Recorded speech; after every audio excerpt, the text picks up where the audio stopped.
The snow fell thick and unforgiving across Michigan Avenue.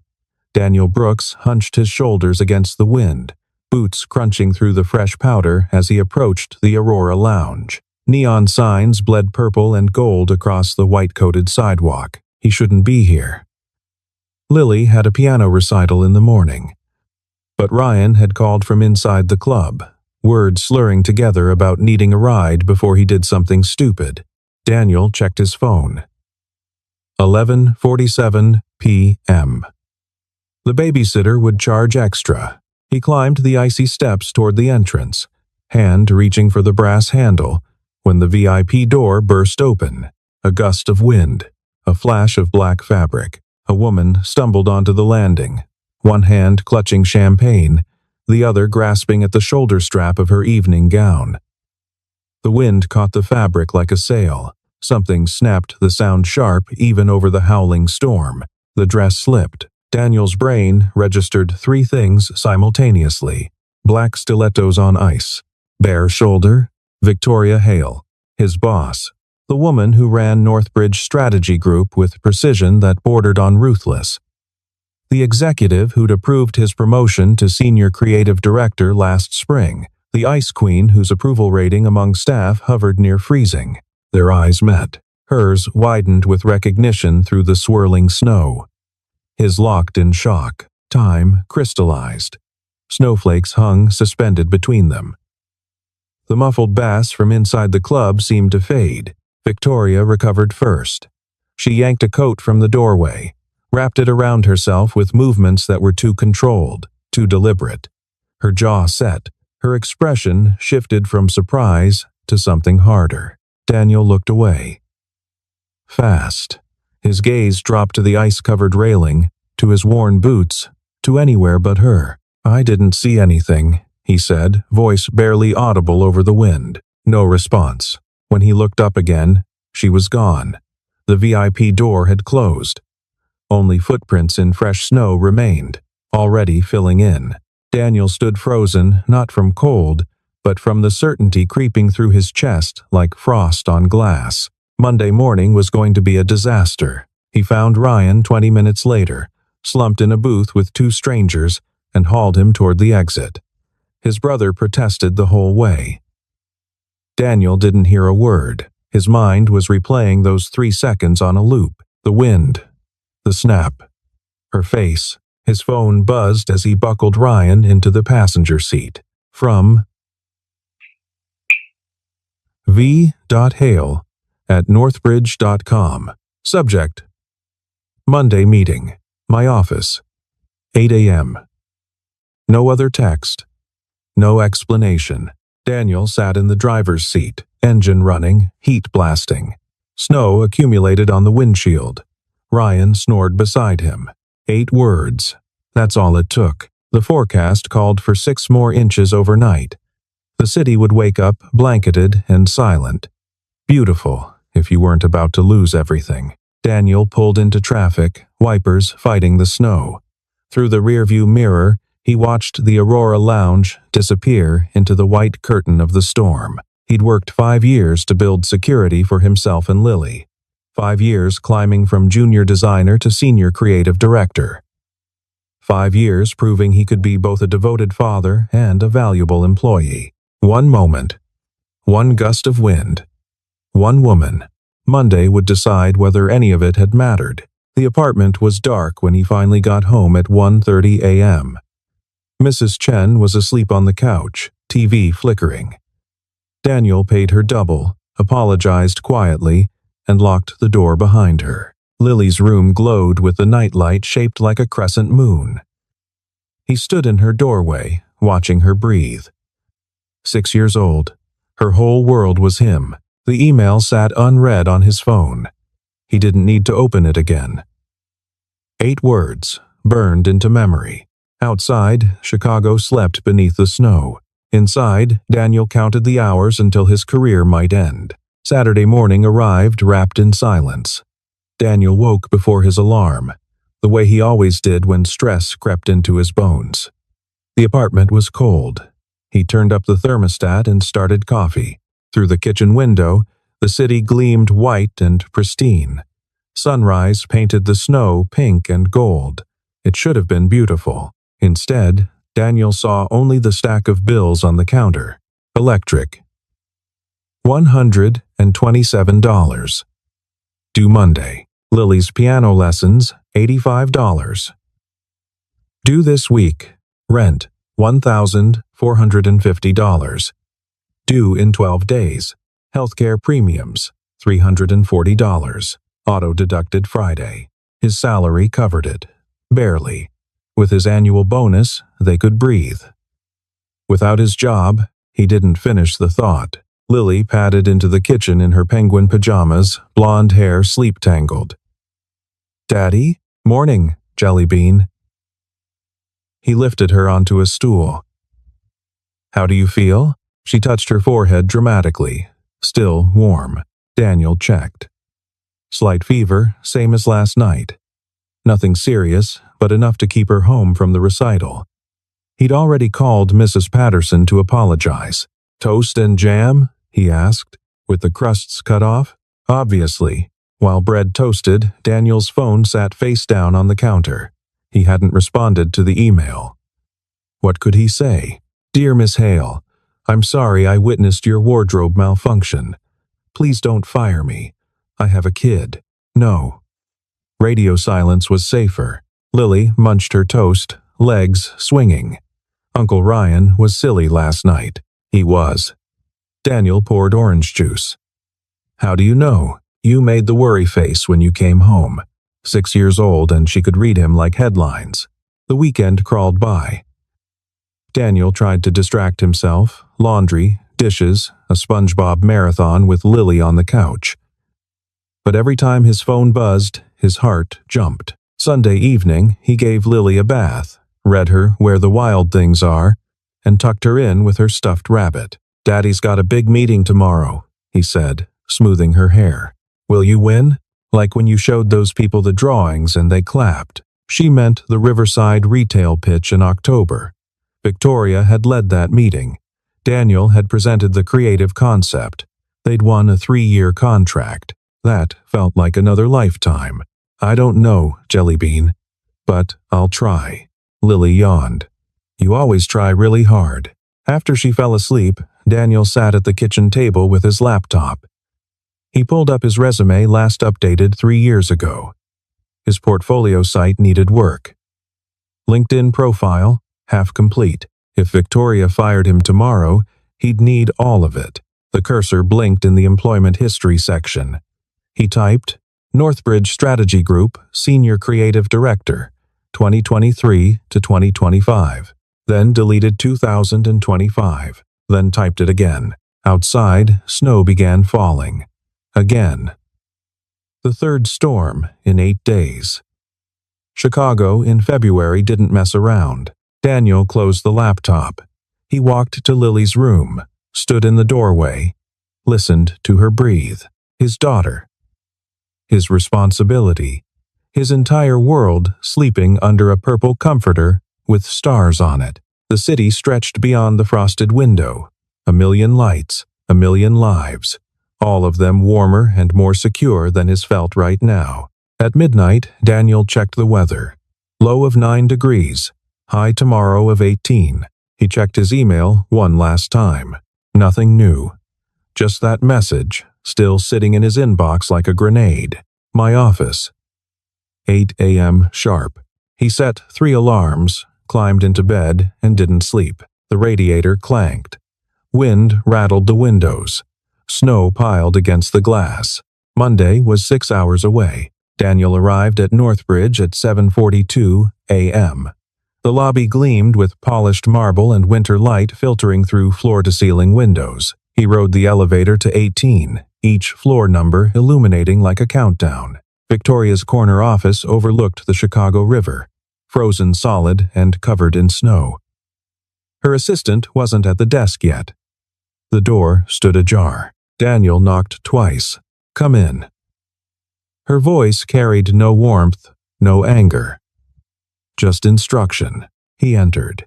The office was exactly as he remembered. Minimalist, precise, nothing personal except a single photograph on the credenza. He'd never been close enough to see who was in it. Victoria sat behind her glass desk, dressed in charcoal gray, hair pulled back severely. She didn't look up from her tablet. Close the door. Daniel obeyed. His hands were sweating despite the cold. She finally met his eyes. For 5 seconds, neither spoke. "Friday night," she began. "I didn't see anything," Daniel said quickly. "I turned away immediately. I won't mention it to anyone, ever." Victoria's expression didn't change. "Sit down, Mr. Brooks." He sat. The leather chair felt too soft, too low. She had the high ground. Literally. "I'm not firing you," she said. Daniel's breath caught. "You're not?" Friday was unfortunate. For both of us. She set down her tablet. "You handled it appropriately. You left. You didn't make it worse. I thank you. However." She stood, walked to the window. The frozen river sprawled below. "What happened stays between us. Completely. Non-negotiable. Absolutely." She turned. "I need to know you understand the stakes. This company has a culture problem, gossip, speculation, unnecessary drama. I won't contribute to it. Neither will you. You have my word." Victoria studied him. Daniel held her gaze, even though everything in him wanted to look away. Finally, she nodded. "Good. Now let's discuss why you're really here." Daniel blinked. "I thought, Harper Global." She returned to her desk, pulled up a presentation on the large monitor mounted to the wall. 73-year-old insurance company. 20 million in revenue. Stagnant brand. They're looking for a complete repositioning strategy. Images filled the screen, outdated logos, clunky websites, forgettable advertising. "They've requested proposals from 4 agencies," Victoria continued, "including us. Pitch is in 6 weeks. That's tight. It's deliberate. They want to see who can move fast." She advanced to the next slide. Creative brief, target demographics, deliverables. "I'm assigning you as creative lead." Daniel sat forward. "Me? You led Riverside. You delivered on lakefront properties. Your work is clean, strategic, human." She paused.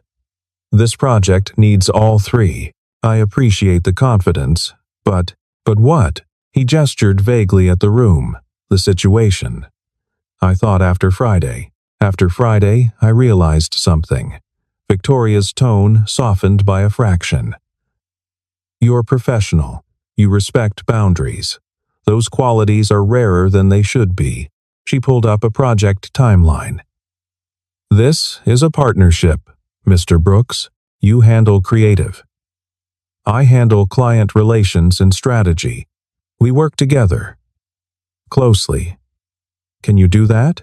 Daniel looked at the screen, at the opportunity laid out in Gantt charts and milestone markers. He thought about Lily's fever. The bills on his counter. The resume he'd updated last night. He thought about the alternative unemployment, uncertainty, starting over. "Yes," he said. "I can do that." "Good." Victoria extended her hand across the desk.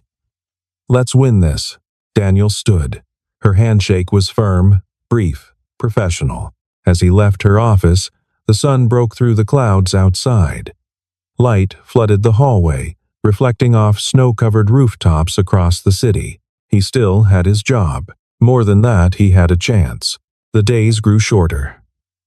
By mid-February, darkness arrived before 5 o'clock, transforming the office into an island of light surrounded by frozen night. Daniel worked late most evenings. Victoria did too. Her office glowed at the end of the hall like a lighthouse, always occupied, always focused. They fell into a rhythm. Morning meetings at 8. Creative reviews at 3. Harper Global consumed everything. Brand architecture, messaging frameworks, visual identity systems. Victoria was demanding. She questioned every choice, pushed back on easy answers, demanded 3 versions when Daniel thought 1 would suffice. But she wasn't cruel. She listened. When Daniel explained, his thinking really explained it. With research and reasoning, she considered it. Sometimes she agreed. Sometimes she made him better. The Ice Queen reputation started making less sense. "These color palettes," she said one evening, stylus hovering over her tablet.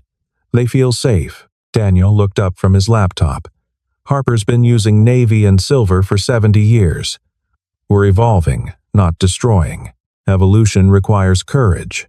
She pulled up competitor research. "Look at Progressive, Geico. They're not afraid to be bold. They're also targeting different demographics. Are they?" Victoria enlarged a data chart. "Harper's average customer is 62, but their ideal new customer is 38. Which one are we designing for?" Daniel leaned back. She had a point. "Both. Show me how." He grabbed a marker, walked to the whiteboard mounted beside her desk. Sketched quick concepts, traditional trust signals paired with modern energy. Heritage blue meets electric coral. Serif fonts with geometric shapes. Victoria watched. When he finished, she nodded slowly. "Better. Develop this direction." It was nearly 7. Outside, snow fell past the window in lazy spirals. "Your daughter," Victoria said abruptly. "How old?" The question caught him off guard. 6, first grade. "Who watches her when you work late?" "Mrs. Chen. Neighbor downstairs. She's been helping since Lily was born." Victoria made a note on her tablet. Daniel couldn't see what she wrote. "Childcare is expensive," she said. "It's manageable." She looked at him, then really looked, like she was seeing past the employee to the person underneath. Being a single parent is never just manageable. Daniel didn't know how to respond. The comment hung between them, neither judgment nor sympathy. Just acknowledgement. "My father raised me alone," Victoria added. "After my mother died, I was 7. I'm sorry. Don't be." He did his best. She returned her attention to the screen. "Make sure you do yours. Don't let this job consume everything." It was the most personal thing she'd ever said to him. Daniel gathered his things. "Lily has a school play Thursday. I'll need to leave by 5. What time does it start?" 6:30. Victoria pulled up her calendar, blocked out Thursday evening. "I'll cover anything that comes up. Go watch your daughter." Walking to his car that night, Daniel replayed the conversation. The woman who'd built a reputation on being untouchable had just shared something real. Something human. The parking garage was freezing. His breath clouded in front of him. He scraped ice off his windshield, started the engine, let it warm. His phone buzzed. From v.hale@northbridge.com. Subject: Thursday. What's the play? Daniel smiled despite himself. To v.hale@northbridge.com. Subject: Thursday. Peter Pan. Lily's playing a lost boy. She has 3 lines. The response came before he'd pulled out of his parking spot. From v.hale@northbridge.com. Subject: Thursday. Break a leg. To Lily, not you. We need you functional. Daniel drove home through the snow, and for the first time in weeks, he wasn't just surviving. He was almost okay. The blizzard warning came through at 3 o'clock Tuesday afternoon. 8 to 12 inches expected. Wind gusts up to 40 miles per hour. Travel not recommended. Daniel checked the weather radar. The storm was already hammering the western suburbs, moving fast toward downtown. He called Mrs. Chen. "I'm leaving now. Roads are getting bad." "Good. I made extra soup." "Take some home." By 4:30, Michigan Avenue was gridlocked. Cars crawled. Visibility dropped to nearly 0. What should have been a 20-minute drive took 90. Daniel finally pulled into his parking spot at 6. The building's exterior was plastered with snow. He grabbed groceries from the trunk, picked up earlier during lunch, and trudged inside. Mrs. Chen met him at his apartment door, bundled in her winter coat. "Lily's doing homework. Soup is on the stove. Can you get home safely?" "My son is downstairs with his truck." She patted Daniel's arm. "Don't worry about me. Worry about that storm. After she left, Daniel locked the door and exhaled. Warmth, safety, home. Lily appeared from her bedroom, pencil behind her ear.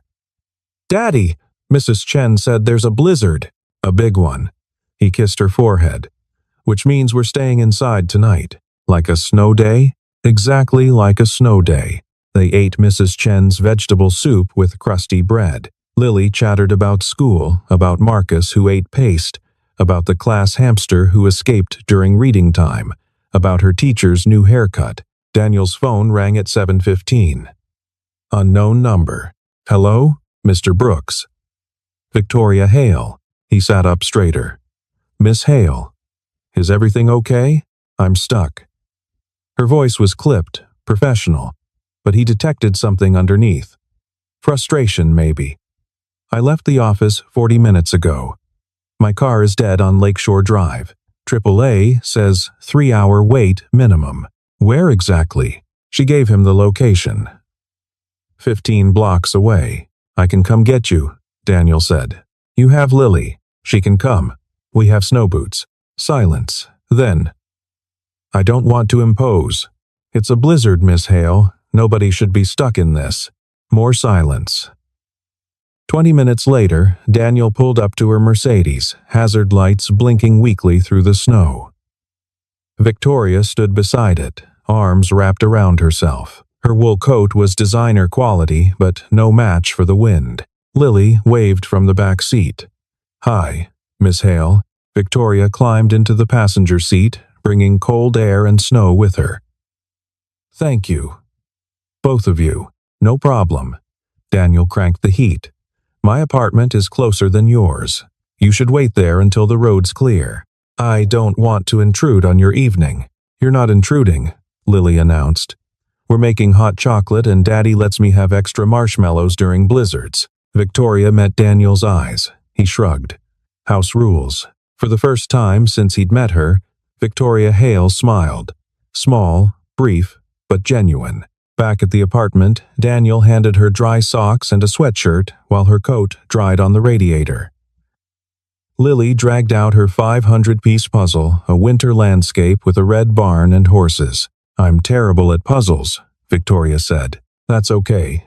Daddy's really bad at corners." They worked on it together at the kitchen table. The radiator hissed. Wind howled outside. Lily explained her puzzle strategy with 6-year-old authority. Daniel made hot chocolate. Real chocolate, melted and whisked with milk, topped with marshmallows. He brought 3 mugs to the table. Victoria held hers with both hands.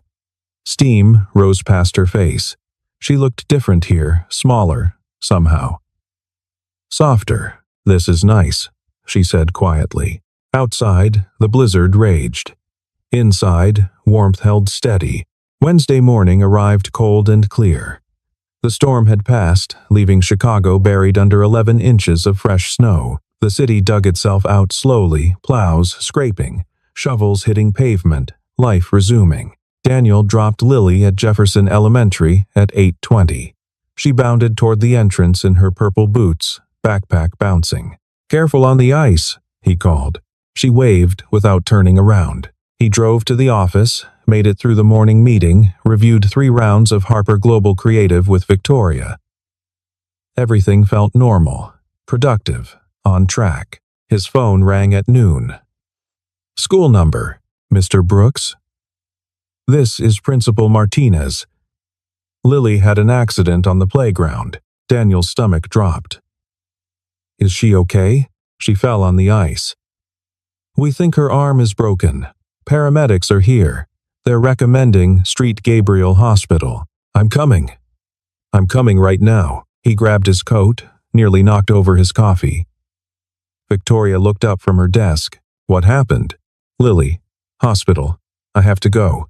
"I'll drive you." "You don't have to." "Daniel." She was already standing, grabbing her keys. "I'm driving." They made it to Street Gabriel in 12 minutes. Victoria drove like someone who'd learned in Boston, aggressive, confident, unbothered by the snow. Daniel barely noticed. His mind was spinning. Broken arm. How broken? Would she need surgery? How much would this cost? The emergency room was fluorescent bright and crowded. A nurse directed them to Bay 7. Lily sat on the bed, face streaked with tears, cradling her left arm. A paramedic was talking to her gently. "Daddy!" She reached for him with her good arm. Daniel pulled her close. "I'm here, Jellybean. I'm here. It hurts. I know. The doctors are going to help." Victoria stood back, quiet, but she didn't leave. She stayed while they took x-rays, stayed while the doctor explained the fracture clean, break, radius, 6 weeks in a cast. Stayed while Lily chose purple fiberglass for the cast material. The doctor worked efficiently. Lily was brave. She cried a little, but she didn't scream. Daniel held her good hand the entire time. When it was finished, Lily looked at the cast covering her forearm. "It's so big. It's protecting your bone while it heals," the doctor said. "Like armor. Can people sign it?" "Absolutely." Victoria approached the bed. She produced a silver pen from her purse. "May I?" Lily nodded. Victoria wrote carefully on the purple cast. "Brave girl. V.H." Lily studied the signature. "Thank you, Miss Hale." "You're welcome." They discharged Lily with instructions, pain medication, and a follow-up appointment card. Daniel carried her to the car. She was getting heavier, growing fast, like kids do when you're not paying attention. Victoria drove them home. Neither adult spoke much. Exhaustion had settled in. At the apartment, Victoria helped Daniel get Lily settled on the couch with pillows, her stuffed rabbit, and a blanket. She found children's ibuprofen in the cabinet without being asked, poured the correct dose, handed it to Daniel. "You've done this before," he said. "I was a child once. I broke my wrist falling off a bike." Lily perked up. "Did it hurt?" "Very much, but it healed." "Yours will too." Daniel walked Victoria to the door. Snow had started falling again, light, drifting, almost peaceful. "Thank you," he said, "for everything today." Victoria looked past him at Lily on the couch, at the small apartment filled with kid drawings and second-hand furniture and warmth. "You're a good father," she said. Before he could respond, she left. Daniel closed the door. He stood there for a moment, processing the day, the fear, the relief, the way Victoria had stayed. "Daddy?" Lily called from the couch. "Will you read to me?" "Yeah, Jellybean. I'll read to you." He grabbed Charlotte's Web from the shelf and settled beside his daughter, careful not to jostle her arm. Outside, snow continued falling on a city that never quite stopped moving. They kept Lily overnight for observation. "Standard procedure for pediatric fractures," the doctor explained. "Make sure pain management was working. Monitor for complications." Daniel stayed. Victoria left at 8 to get his overnight bag and Lily's things. She returned at 9:30 with clothes, toiletries, Lily's rabbit, and 2 sandwiches from the hospital cafeteria. "You need to eat," she said, handing Daniel a turkey club. By 10 o'clock, Lily was asleep. Pain medication had kicked in. Her breathing was even, peaceful. The cast rested on a pillow, elevated as instructed. Daniel and Victoria sat in chairs beside the bed.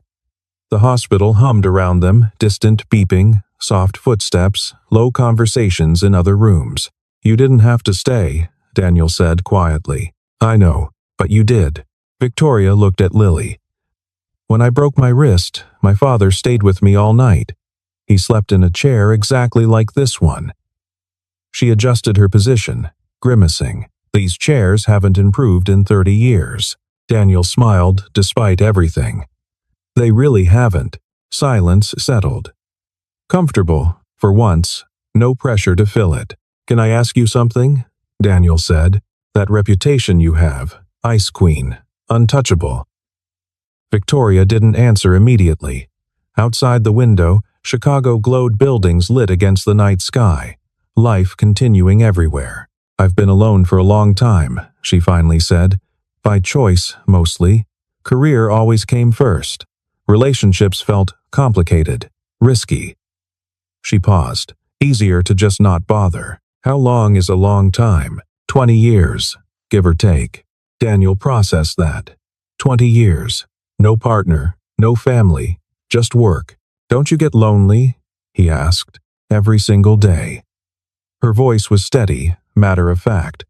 But loneliness felt safer than vulnerability. Safer than letting someone close enough to. She stopped. To what? To matter. The admission hung between them. Daniel understood it completely. He'd felt the same way after Lily's mother left.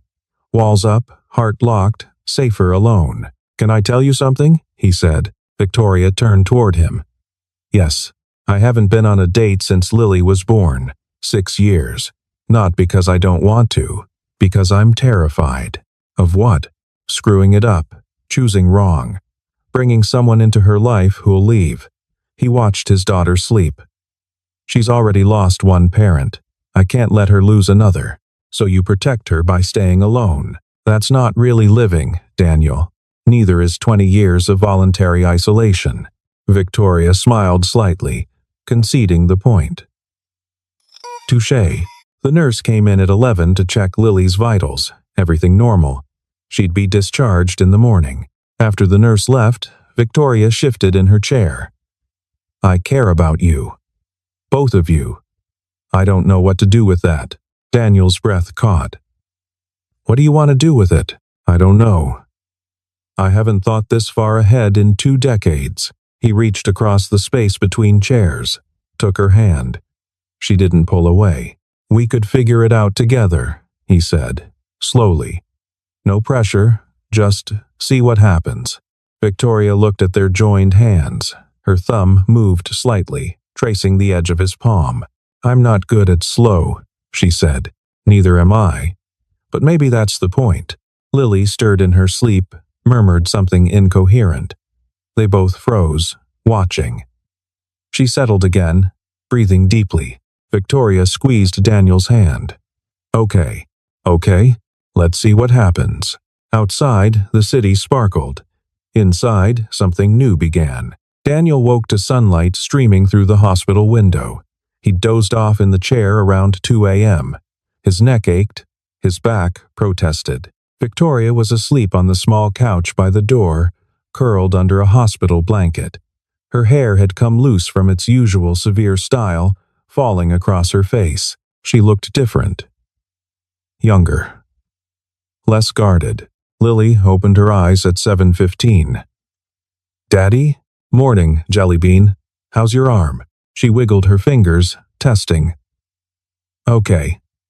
Still purple, he confirmed. They discharged at 9. Victoria drove them to Daniel's apartment. Lily fell asleep in the back seat, exhausted from the hospital stay. Daniel carried her inside, tucked her into bed. She'd sleep for hours. In the kitchen, Victoria found coffee beans and filters without asking. She made a pot while Daniel stood uselessly, too tired to help. Sit, she instructed. He sat. She poured 2 mugs, added cream to his the way he liked it. How did she know? Had she been watching? They drank coffee in silence. Snow melted on the windowsill, dripping in slow rhythm. I slept on your couch last night, Victoria said. You didn't have to. I wanted to. Daniel set down his mug. Why? She considered the question. Because leaving felt wrong. Staying felt right. That's new for you. Very. Lily appeared in the doorway, rubbing her eyes with her good hand. Is Miss Hale staying for breakfast? Victoria looked at Daniel. He looked back. Would you like me to? Victoria asked. Yes. Lily climbed onto a chair. Daddy makes the best pancakes. Does he? It's my signature move, Daniel said. He made pancakes. Victoria set the table, poured orange juice, found syrup in the cabinet. They moved around each other easily, naturally, like they'd done this before. Lily ate 3 pancakes. She talked between bites about her cast, about showing it to her class, about becoming left-handed for 6 weeks. Can you still come to my spring concert? She asked Victoria suddenly. Victoria paused. When is it? April. We're singing songs about flowers. I'd like that, if your father doesn't mind. Lily turned to Daniel. Daddy? He met Victoria's eyes across the table. Something unspoken passed between them. Permission, hope, possibility. I don't mind, he said. After breakfast, Lily wanted to watch cartoons. Victoria sat on the couch. Lily immediately climbed beside her, careful with her cast, and leaned against Victoria's shoulder. Victoria froze for half a second, then relaxed. Her arm came up, gently, around Lily's shoulders. Daniel watched from the kitchen doorway. His daughter, his boss, his... Victoria looked up, caught him staring. Nothing. That's not a nothing face. Lily giggled. Daddy makes that face when he's happy. Does he? Victoria smiled. Yep, it's his happy face. Outside, the sun climbed higher. Snow continued melting. The city slowly thawed. Inside, Daniel's phone buzzed. Work, email, Harper Global meeting scheduled for Monday. He silenced it. Work could wait. For the first time in 6 years, something mattered more. Monday arrived with clear skies and temperatures climbing into the 30s. The office buzzed with preparation. Harper Global executives would arrive at 2 o'clock. Daniel had worked through the weekend, refining every detail. Victoria had done the same. They'd traded emails at midnight, texts at 3 a.m., revisions until everything was perfect. The conference room on 18 had floor-to-ceiling windows overlooking the river, still frozen, but showing cracks where thaw was beginning. Presentation boards lined the walls. Digital mock-ups loaded on screens. Physical prototypes arranged on the table letterhead, business cards, policy documents redesigned with the new brand identity. Victoria wore navy. Daniel wore gray. Professional. United. The Harper team arrived at 1:55. 3 executives, CEO Margaret Harper, CMO James Chen, and CFO Patricia Whitmore. All business, all skepticism. Thank you for meeting with us, Victoria began. We know you're evaluating multiple agencies. We're going to show you why Northbridge is different. She handed off to Daniel. He walked them through the creative strategy. Not just what the new brand looked like, but why it mattered. Research about customer psychology. Data about market shifts. Stories about real people who needed insurance but felt alienated by corporate coldness. Harper Global has spent 70 years building trust, Daniel said. We're not asking you to abandon that. We're asking you to expand it. He revealed the core concept, permission to be real. New tagline. Life happens. We're here for it. Visual identity that balanced heritage with humanity. Navy blue stayed, but now it was paired with warm terracotta. Serif typography met friendly sans serif. Formal met approachable. Margaret Harper leaned forward, studying the mock-ups. Walk me through a customer journey. Victoria stepped in. Single mother, late 30s, buying her first home. She's overwhelmed, scared of making mistakes. Daniel advanced the presentation. Current Harper experience. He showed the existing website, dense text, corporate jargon, intimidating forms. New Harper experience? He showed the redesign. Simplified language. Visual guides. Reassuring tone. We don't just sell insurance. We give people permission to be imperfect. To ask questions. To be human. Patricia Whitmore made notes. James Chen nodded slowly. Victoria presented the implementation strategy. Timeline. Budget. Measurables. Everything buttoned up, professional, airtight. When they finished, Margaret sat back. You've clearly done your homework. We have, Victoria said. But so have the other agencies. True. But they're selling you marketing. We're selling you transformation. The room went quiet. Outside, a crack appeared in the river ice. Water gleamed underneath. Margaret stood. We'll need to discuss internally. We have questions. Of course, Victoria said. We're available whenever you need us." The Harper team left. The conference room door closed. Daniel exhaled. "I can't tell if that went well or terribly." "It went well," Victoria said. "Trust me." They started breaking down the presentation. Physical materials back into folders, digital files saved and backed up. Daniel's phone buzzed. Text from Mrs. Chen. "Lily asking when you'll be home. She wants to show you her cast signatures." He smiled, showed Victoria the message. "Go," she said. "I'll finish here." "You sure?" "Yes." "Go be with your daughter." Daniel grabbed his coat. At the door, he paused. Victoria looked up from packing presentation boards. "Yes, we did."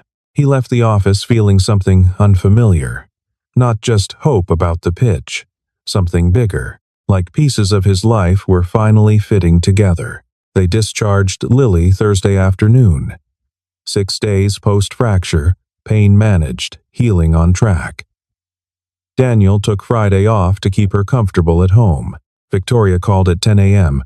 "How's she doing?" "Good. Bored." "She's already covered her entire cast in stickers." That sounds very on-brand for a 6-year-old. Daniel heard something in her voice. "You okay?" Pause. "Harper Global wants another meeting. Monday." "I should be there preparing, so go prepare." "I was thinking." Another pause. Longer. "I could come by. If that's okay, I could work from your place, keep you company." Daniel looked around his apartment. Dishes in the sink, laundry on the chair, Lily's toys everywhere. "Place is a mess," he said. "I don't care about that." "Then yes." "Come over." She arrived at 11 with her laptop, a bag of bagels, and cream cheese. Lily lit up. "Ms. Hale." "Hi, Lily."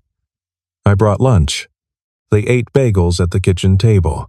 Lily showed Victoria every signature on her cast: Mrs. Chen, Principal Martinez, 14 classmates, the school nurse. "You need more room," Victoria said.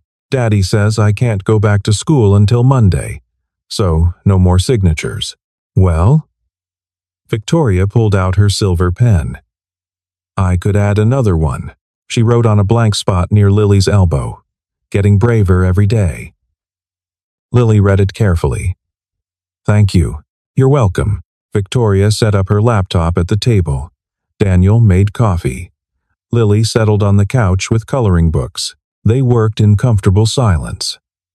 Victoria typed. Daniel sketched refinements to the Harper materials. The radiator hissed. Outside, the temperature hit 37 degrees, the warmest day in weeks. At 2 o'clock, Victoria closed her laptop. "I need to tell you something." Daniel set down his pencil. "Okay, Monday's meeting. It's not just a follow-up. Harper wants to offer us the contract. They're choosing Northbridge."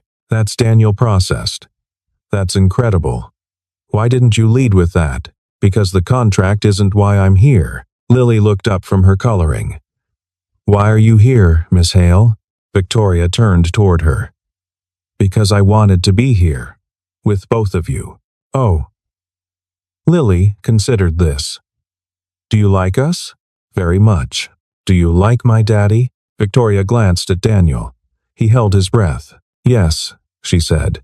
"I like your daddy very much." Lily nodded, satisfied, and returned to coloring. Daniel stood, walked to where Victoria sat.